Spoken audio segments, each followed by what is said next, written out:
I'm Andrew Emmons. I was the team captain of George Mason High School's Team 1418 this year. I was also the driver as well as mechanical specialist on our team this year. I'm Vladimir Uchin. I'm also a driver for the 1418 robotics team. I was in charge of electronics and I was a big part of the programming. Well, our logo on our shirts here dates back to the first years of our team before we even arrived here at George Mason High School. This specific logo also incorporates the basketball that was the game piece centered around the competition this year. The fist and wrench here symbolizes our team unity and cooperation, as well as utilitarian theme in trying to create a robot that is both functional and as elegant as possible. Like every season, this year's season seemed to go by before we even knew it. As every year, we only had 6 weeks build period to complete the construction of our robot from start to finish. Scrambling every day after school and every hours we could on the weekend to try to come into school, rain or shine, and brainstorm, design, prototype, adjust our design again, and then finally complete and test our final design and try to give as much practice driving before we had to put it in our bag, seal it up, and then write down the number of the zip tie on it, and then put it away until the first competition. Well, it was a new team as always. The seniors had to leave, so we had to get adjusted to having a new group of members, a lot of new kids this year. It was also a very interesting task, shooting balls into baskets. Not only one basket, there's 4 different baskets, 3 different heights, and there's also a bridge in the middle where you have to balance. So right after kickoff started, we already quickly jotted down ideas and drew up different ways of how we're going to be playing it this year.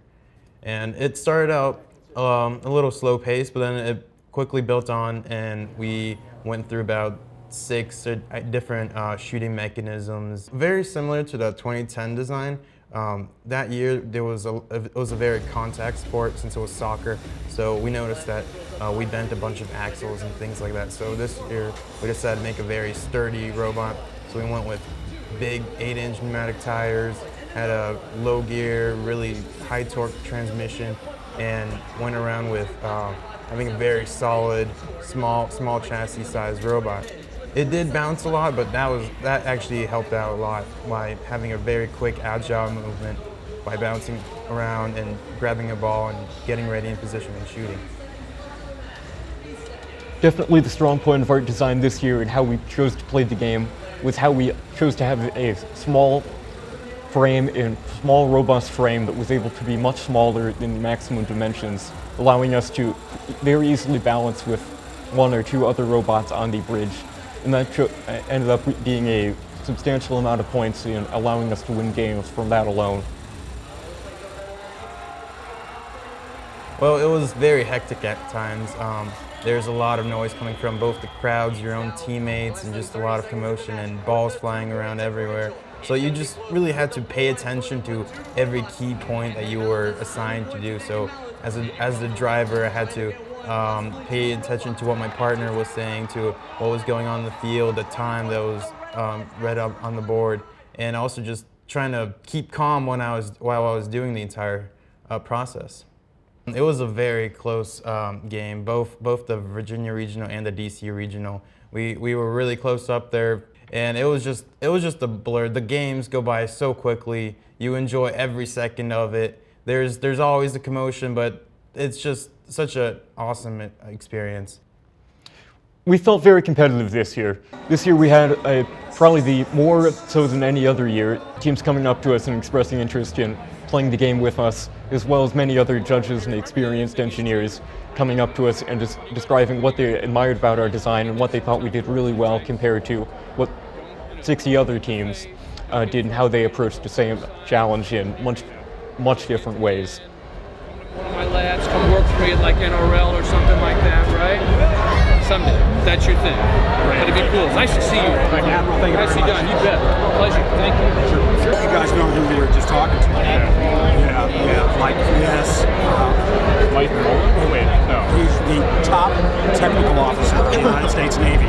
Okay. All right, guys. All right, let's go get in line. All right. I like your robot.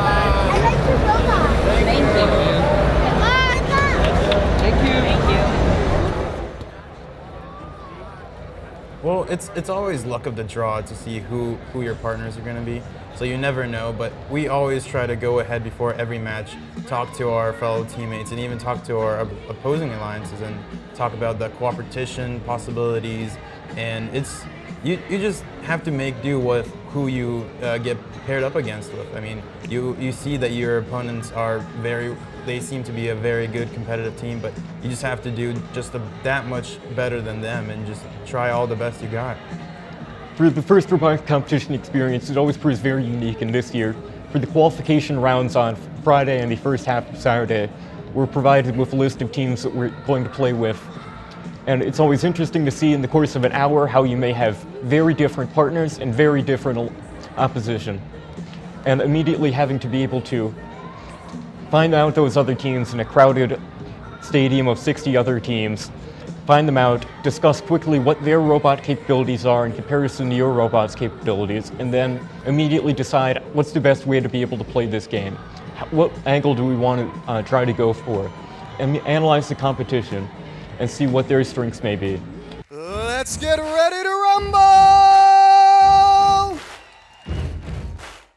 And completing this Blue Alliance, team number 1418. From Falls Church, Virginia, it's Vay Victus. Teams in position, robots are ready. Let's begin in 3, 2, 1, go! During the hybrid round, we have Vay Victus lining itself up for some layups, but just falling slightly short of the target. Here comes Team 620, the Warbots, trying to do a dunk, but also missing the target. It looks like this one is going to be a close match as it's 0-0, moving into teleoperated period. Team 888, the Robotinators, trying to take possession of those two balls that are on the Cooperation Bridge, but it looks like it's going to go to the Blue Alliance with Team 2537, Rage, taking possession of one of those balls. The Warbots in possession of two more basketballs, looking to do a dunk for the first points of the match. And it's good for 2 points for the Red Alliance, but being quickly followed suit by Vay Victus of the Blue Alliance, getting 1, 2. Going for a third into the middle goal for 2 points apiece. And being accompanied by Team 2537, Team Raid, also scoring another 4 points, giving the Blue Alliance a small lead as we progress with 66 seconds. Blue Alliance controls a 5-point lead, but here comes Team Warbot, 620. Going up, shooting 1, 2 into the middle goal for additional 4 points, and another one, giving them an additional 6 points, giving them a lead of 1 point. But it's quickly followed suit by 25-37 Team Raid, scoring another 4 points, giving them a 3-point advantage with 40 seconds left. Bay Victus comes up and accompanies the score. Not to be outdone, the Robotinators going up trying to score 3-pointers, but just falling shy of their target with 30 seconds left in the match. 30 seconds. Human players throwing the balls onto the field, hoping for some Hail Marys, but just falling short of the goals. With 20 seconds left, we're going for a cooperation bonus as well as 2 blue robots balancing. With 15 seconds, can they do it? Oh, it's coming close.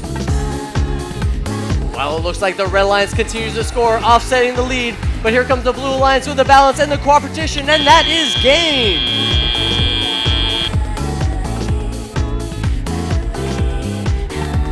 While the Red Alliance was able to score a few additional points at the end of the match, the Blue Alliance was able to park a robot and balance it, giving a score of 26-17 for the Blue Alliance.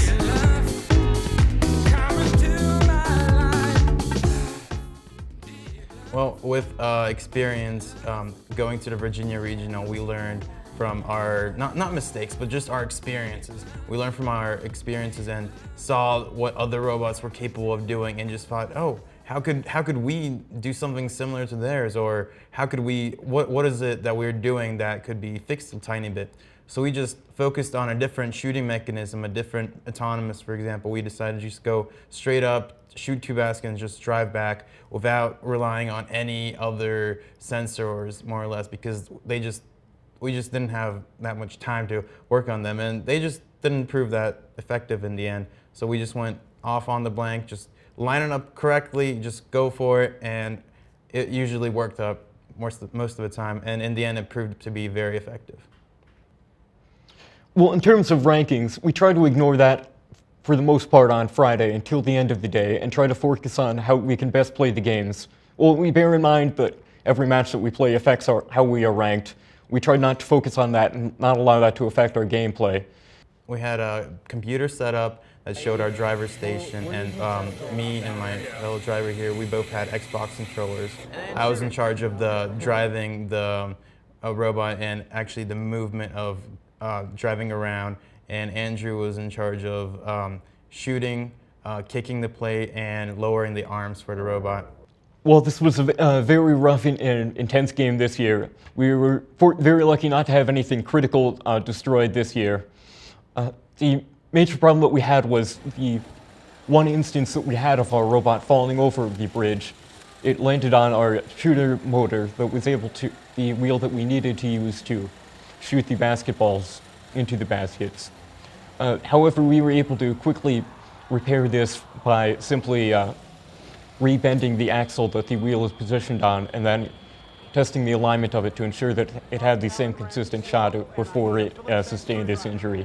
The only other problem that we incurred was the weld on the arms that we used to bring down the bridge breaking off from repeated use and the amount of force that it took, especially from lowering the bridge and falling down on it from falling off the bridge, as well as falling over on the other side of the barrier in the middle of the field. That, however, we were also able to very easily quit simply by bolting together with an angle brace instead of using the welds.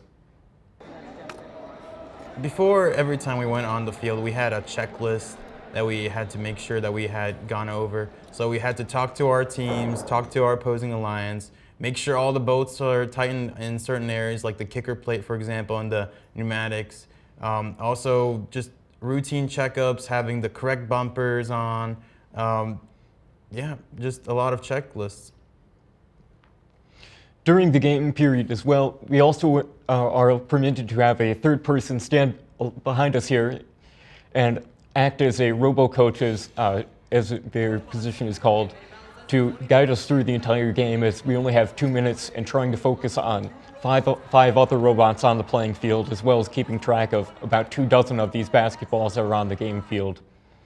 And it's trying to suddenly change strategy within the middle of this game can prove very challenging.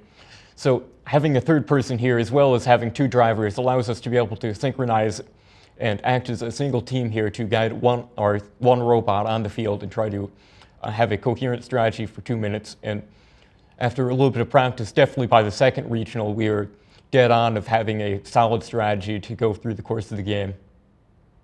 All right, we're continuing the tournament here in the nation's capital. In our first round, quarterfinal number 1, it was the Red Alliance that came out on top. They have a one-game advantage moving into the second round of quarterfinal 1. This is now quarterfinal 2, pitting our number 4 seeded alliance, they're the Red Alliance, against our number 5 seeded alliance, the Blue Alliance. These alliances have not faced off against each other. This game is to see who will have the one-game advantage in quarterfinal number 2. Let's find out if it just might be the Red Alliance. Right here, we've got Team 1389. From the Walt Whitman High School in Bethesda, Maryland, it's the Body Electric. And they are joined by Team 2537. From Atholton High School in Columbia, Maryland, it's Ray. And they are led by team number 1719. The Park School of Baltimore in Brooklynville, Maryland, it's the Umbrella Corporation. That's the number 4 seeded alliance taking the red controls. Down here, it's our Blue Alliance. They're looking to be the first alliance to have an upset in the tournament with a victory right here. We've got Team 174. From Liverpool High School in Liverpool, New York, it's the Arctic Warriors. And Team 1418. From George Mason High School in Falls Church, Virginia, Bay Victus. And the leader of this number 5 seeded alliance, Team 116. From Herndon High School in Herndon, Virginia, Epsilon Delta. Those are the teams for quarterfinal 2, match number 1. Teams ready. The robots are ready to start shooting in the hybrid period. We'll begin quarterfinal 2 in 3, 2, 1, go! And as we start quarterfinal 2, round number 1, we have several balls from the Red Alliance being volleyed into the goals, with the one in the high goal for 6 points. But here comes the Blue Alliance with the 174, responding in kind, getting one in the high goal as well for another 6 points. It's going to be a tie as we move into the tally-operated period. Each alliance quickly trying to go for those balls on the ramps, but it looks